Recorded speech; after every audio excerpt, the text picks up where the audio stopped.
যে মাশাআল্লাহ যত দিন যাচ্ছে ততই বড় হচ্ছে এবং আমার দেখতে অনেক ভালো লাগছে। এদিকে আমার আরেকটা ঘরের ভিতরে দুইটা বেবি উঠছে, দুইটার এখনো চোখ ফুটে নাই।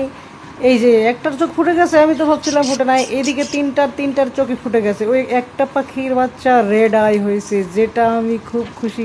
আমি তো ভাবতেছি ওইটার কালার কি হলুদ হবে না সাদা হবে, আপনারা বলুন।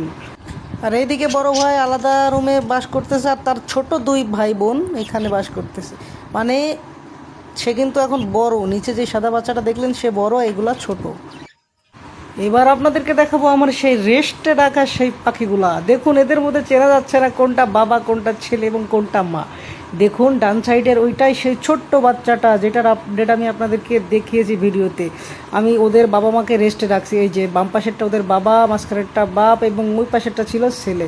সো এইখানে আমাদের সেই লক্ষ্মী পাখিগুলো আছে। সো বাচ্চাগুলো একটু দেখার ট্রাই করি। ওই দেখুন বাচ্চাগুলা, ওর মা কি সুন্দর করে ওদেরকে রেখেছে। অলমোস্ট ওদের ফেদার ওঠা শুরু করছে, আলহামদুলিল্লাহ। তারপর আমি ওদের একটু খানাপিনার ব্যবস্থা করেছি, দেখি ওরা কেমন খাচ্ছে।